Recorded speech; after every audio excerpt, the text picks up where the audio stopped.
Yes, today I am going to start chapter 3, atoms and molecules.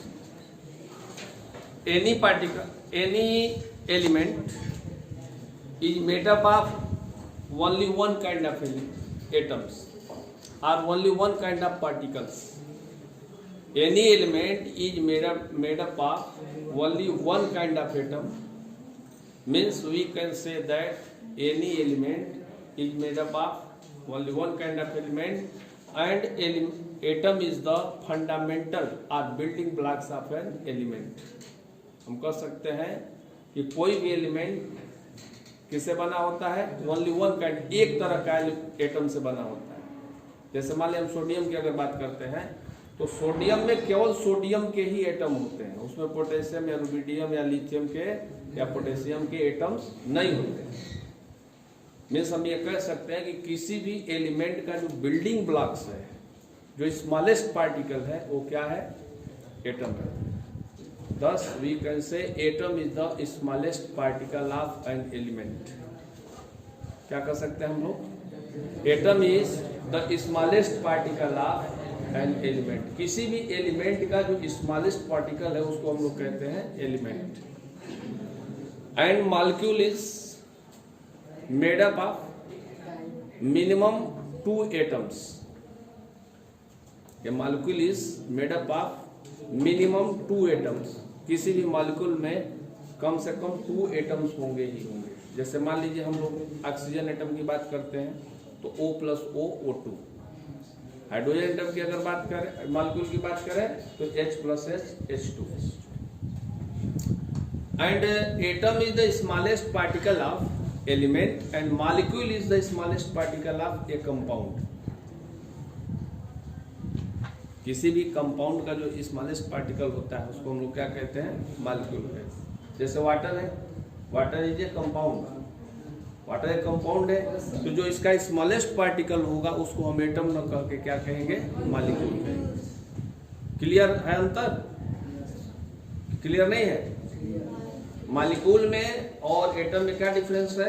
Molecule is the smallest particle of compound and atom is the smallest particle of an element. Element का, किसी matter का नहीं. Hello, तुम्हें को बोल रहे book में क्या झांक रहे हो? घर पे झांकना. उसमें जो एटम होता है वो किसी भी एलिमेंट का स्मॉलेस्ट पार्टिकल होता है, किसी मैटर का नहीं, किसी सब्सटेंस का नहीं, किसी ऑब्जेक्ट का नहीं. क्योंकि कोई सब्सटेंस है तो हमें नहीं पता कि उसमें कितने टाइप्स के माने एलिमेंट मिले हुए हैं. जैसे मान लीजिए हम सोडियम क्लोराइड की बात करें तो उसमें सोडियम और क्लोराइड है. अगर मान लीजिए एयर की हम बात करें तो एयर में हमको पता नहीं कौन कौन सी गैसें मिक्स है, डस्ट पार्टिकल्स है, water vapours and so many things. So we can not say that atom is the smallest particle of a matter. नहीं कर सकते कि किसी मैटर के स्मॉलेस्ट पार्टिकल को हम लोग एटम कहते हैं. Atom is the smallest particle of an element and molecule is the smallest particle of A compound.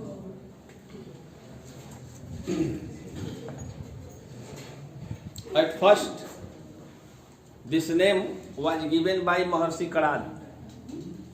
Maharshi Karad, before 2500 years, Maharshi Karad proposed that any matter is made up of teeny particles or small particles, and those particles are called परमाणु.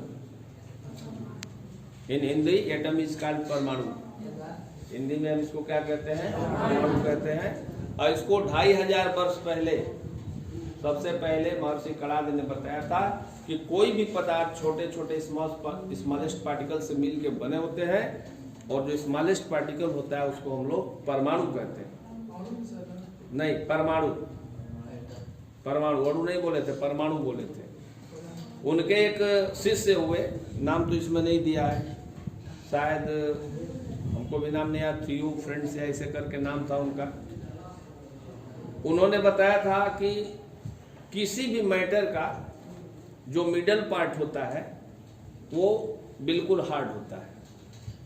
जो किसी भी matter का middle part होता है वो सबसे hard होता है. Means middle part is the hardest part of any matter. किसी भी मैटर का जो मिडिल पार्ट होता है वो हार्डेस्ट होता है, जिसको बाद में साइंटिस्ट ने बताया, साइंटिस्टों ने प्रूव किया कि किसी भी मैटर के का जो मिडिल पॉइंट होता है उसको हम लोग न्यूक्लियस कहते हैं। और यही नहीं, उन्होंने ये भी बताया था कि टोटल मास, किसी भी मैटर का टोटल मास उसी मिडिल पार्ट में होता है। मतलब एटम का जो मास होता है कहाँ होता है? न्यूक्लियस में होता है। आप जानते हैं न्यूक्लियस में कौन कौन रहते हैं? प्रोटॉन और न्यूट्रॉन रहते हैं, और इलेक्ट्रॉन क्या करते हैं? रिवॉल्व करते रहते हैं, उसके अराउंड रिवॉल्व करते रहते हैं। So total mass of atom जो होता है, mass of proton plus mass of neutron.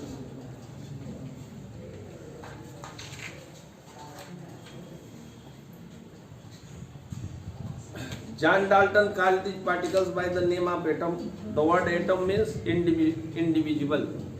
After many years ago, means thousands of years, after thousands of years, John Dalton proposed a theory. सबसे पहले John Dalton एक ऐसे scientist थे जिन्होंने retain तौर पे एटम्स की थियरी लिखा, और उन्होंने बताया कि किसी भी एलिमेंट का या किसी भी मैटर का जो स्मॉलेस्ट पार्टिकल होता है उसको हम लोग क्या कहते हैं? एटम कहते हैं। और एटम को उन्होंने कहा कि atom is indivisible, means it can not be further divided. इसको हम आगे और विभाजित नहीं कर सकते और छोटा नहीं कर सकते, जो बाद में डिस्प्रूव हो गया। बाद में डिस्प्रूव हो गया, इसको गलत सिद्ध कर दिया गया। Atom is not indivisible, indivisible नहीं है। Atom is made up of 3 sub particles, electron, proton and neutron. Yes, another Indian philosopher Pakudha, क्या नाम है भैया? पकुधा कत्यायनम went a step further and proposed that the particles of matters normally exist in a combined form and various combination of particles gives us various kinds of matter।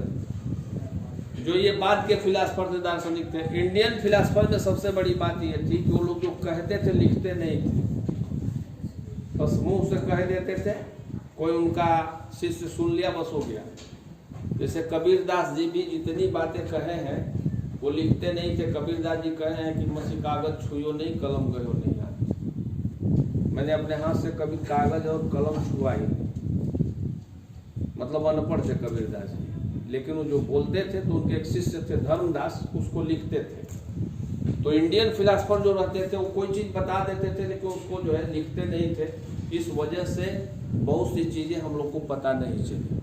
और जो English philosopher थे, अन्य देशों के जो दार्शनिक थे, वो इन सब चीज़ों को लिखते थे और उनके जो डिसिपल्स होते थे, जो शिष्य होते थे, उसको सुरक्षित रखते थे। इस तरह से वो एक क्रम बन गया। और जो इंडियन फिलासफर थे, इन लोगों का वो लिखा नहीं गया।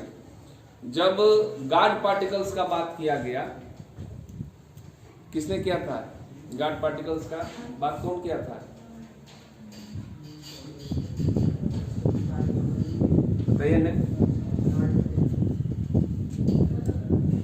ये कौन हाकिंस थे, अभी मर गए?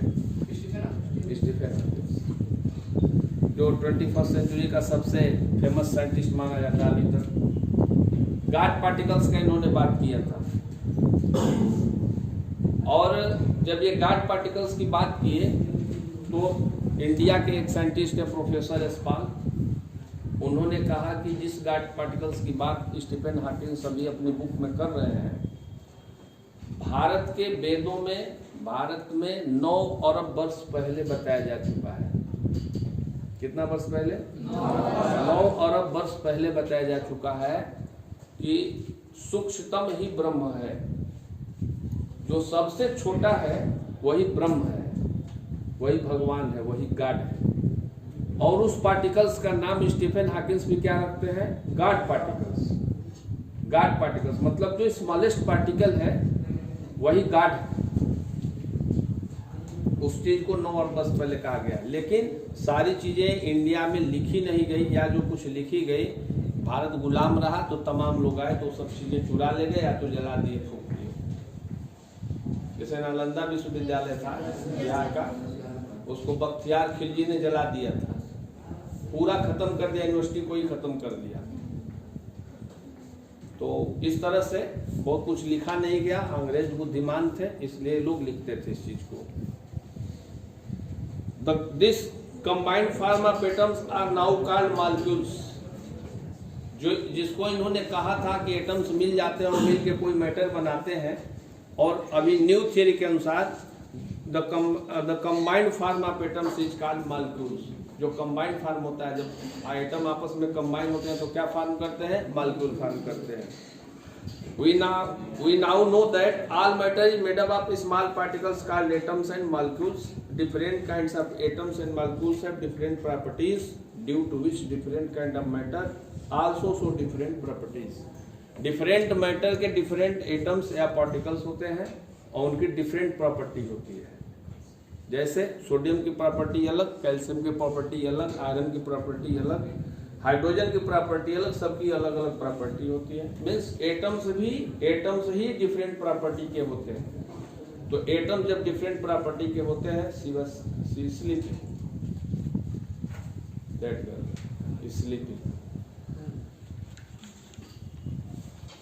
एटम की प्रॉपर्टी ही अलग होती है, इसलिए जो मैटर बनता है उसकी प्रॉपर्टी क्या होती है? डिफरेंट हो जाती है। जैसे मान लीजिए, सपोज कर लीजिए कि साल्ट एक एलिमेंट एटम है, साल्ट एटम है, उसको मॉलिक्यूल नहीं कहेंगे। तो उसको अगर हम चखते हैं तो उसका स्वाद क्या है? साल्टी है, नमकीन है। लेकिन अगर मान लीजिए हम शुगर ले लेते हैं, उसका एटम अगर हम चखते हैं तो उसकी प्रॉपर्टी क्या है? स्वीट है। तो इसी तरह से एटम की ही प्रॉपर्टी अलग होती है, इसलिए जो वो मैटर बनाते हैं उनकी प्रॉपर्टी क्या होती है? डिफरेंट हो जाती है। We will now describe the laws of chemical combination which confirm the idea of atoms being the smallest particle of matter. There are three important laws of chemical combinations. These are law of conservation of mass, law of constant proportions, and law of multiple proportion. Law of conservation of mass, हम लोग इसमें भी थोड़ा सा इसके बारे में पढ़े थे। Law of conservation of mass, law of conservation of mass के बाद मतलब ये कि अगर किसी केमिकल रिएक्शन में कोई एलिमेंट पार्टिसिपेट करता है तो before reaction and after reaction means mass of reactant equal to mass of product. जितना रिएक्टेंट का मास होगा उतना ही मास जो होगा प्रोडक्ट का होगा। अब जैसे मान लीजिए हम वाटर को हीट करके वाटर वेपर बनाते हैं, लेकिन अगर हम थोड़ा केयरलेस होकर वाटर वेपर को कलेक्ट करेंगे तो जितना हमारा मास वाटर का होगा उतना वाटर वेपर का नहीं होगा, बल्कि थोड़ा कम हो जाएगा।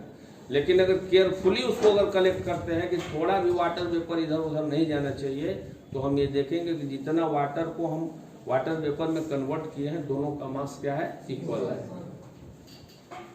ठीक है। जैसे मान लीजिए आप घर में मोमबत्ती जलाते हैं, मोमबत्ती से जो गैस निकले, गैस को भी आप कलेक्ट करिए, प्लस जो मोम पिघल जाती है उसको भी कलेक्ट करिए, और आप अगर वे करेंगे तो जितना उस मोमबत्ती का, कैंडल का जितना मास होगा उतना है उसके मोम का, वैक्स का भी वैक्स है, और प्लस उसमें कार्ड लगता है, धागा लगता है, और प्लस जो गैस निकलती है। सारी चीजों को अगर कलेक्ट कर लेंगे तो आप देखेंगे कि दोनों का मास सेम है। इसी को कहा जाता है law of conservation of mass. Means किसी भी केमिकल रिएक्शन में मास की क्षति नहीं होती है, किसी भी केमिकल रिएक्शन में मास जो कहते हो बना रहता है।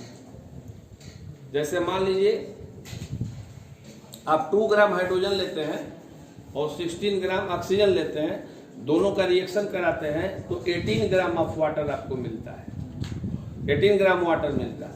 मतलब ये कि before reaction means mass of reactant equal to 18 gram and mass of product equal to also 18 gram. जितना उसका reactant था उतना ही उसका product भी है। Matter is neither created nor destroyed in a chemical reaction, and this law was given by Lavoisier in 1774. The substance which combine together in a chemical reaction are known as reactants, whereas the new substance formed as a result of chemical reaction are called products.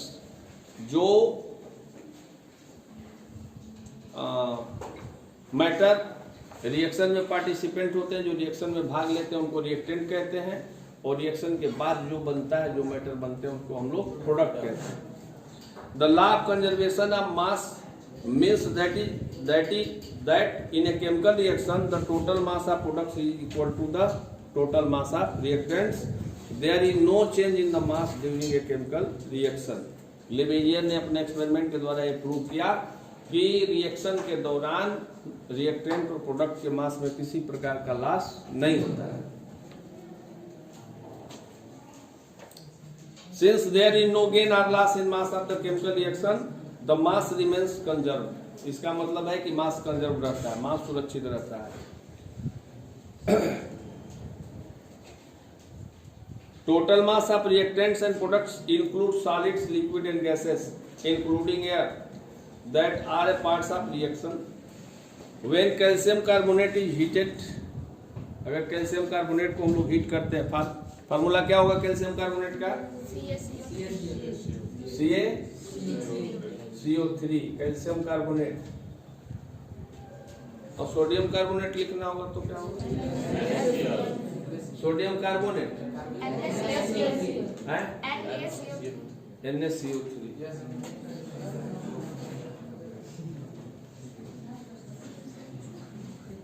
यही होगा ना? गलत। 2 क्यों होगा?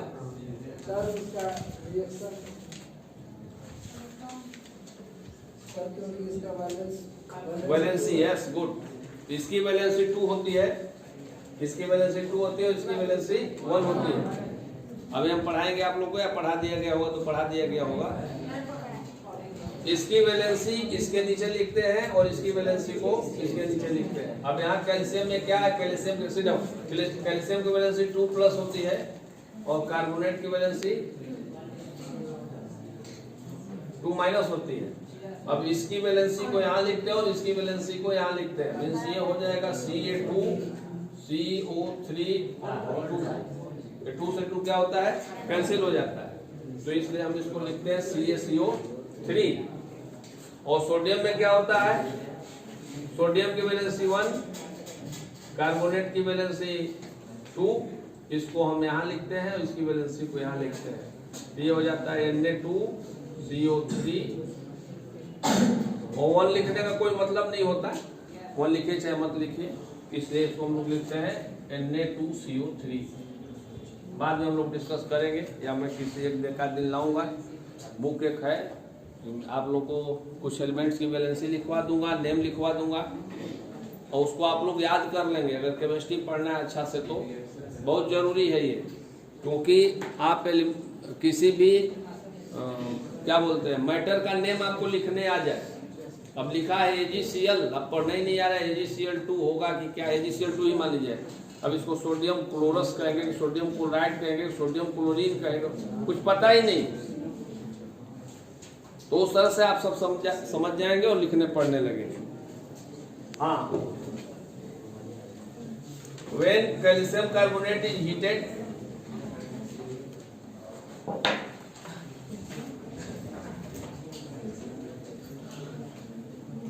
heated a chemical reaction takes place to form calcium oxide and carbon dioxide। जब इसको हम लोग हीट करते हैं तो क्या क्या बनता है? कैल्शियम ऑक्साइड बनता है और कार्बन डाइऑक्साइड बनता है।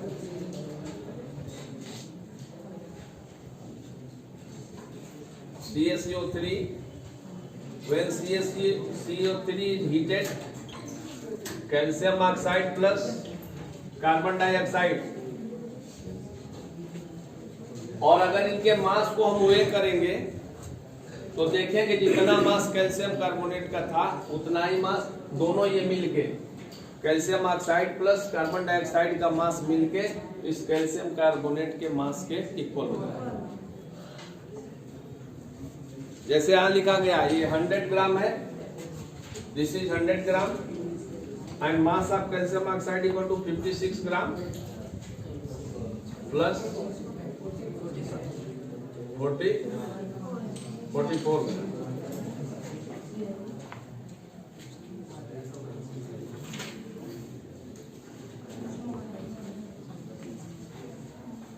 एक दो ठो और है, बहुत लंबा हो जाएगा video. Now we will read the law of constant proportions. A chemical compound always consists of the same elements combined together in the same proportion by mass.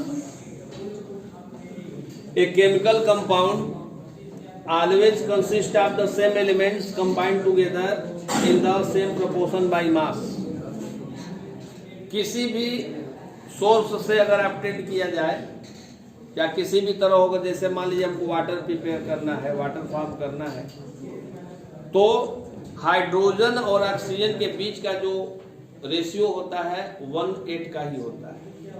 जैसे हाइड्रोजन और ऑक्सीजन अगर रिएक्शन करते हैं, H2 + O2 form 2H2O 2H2, तो 2 gram hydrogen and 16 gram oxygen ये reaction करके बनाते हैं 18 ग्राम ऑफ वाटर। 2:16 और 1:8 मीन्स ये कि किसी भी कंडीशन में अगर हाइड्रोजन और ऑक्सीजन मिलकर वाटर फॉर्म करते हैं तो उनका मास रेशियो 1:8 ही होगा। और कंपाउंड का अगर डिफिनेशन पढ़े होंगे आप, एलिमेंट पढ़े होंगे, कंपाउंड पढ़े होंगे, सब पढ़े हैं ना, तो कंपाउंड का क्या होता है डिफिनेशन? कंपाउंड का डिफिनेशन क्या होता है?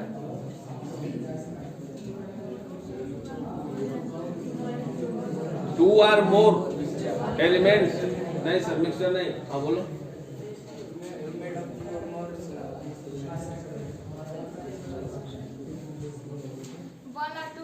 Combined chemically and in a fixed proportion.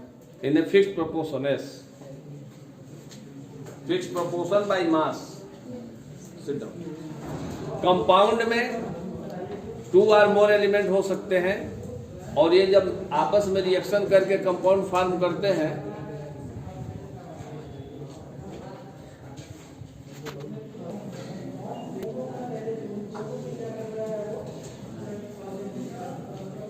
Compound, जैसे मान लीजिए कि हम लोग सीधा हम लोग को वाटर ही है, वाटर में देख रहे हैं हाइड्रोजन और ऑक्सीजन है, ये एक कंपाउंड है।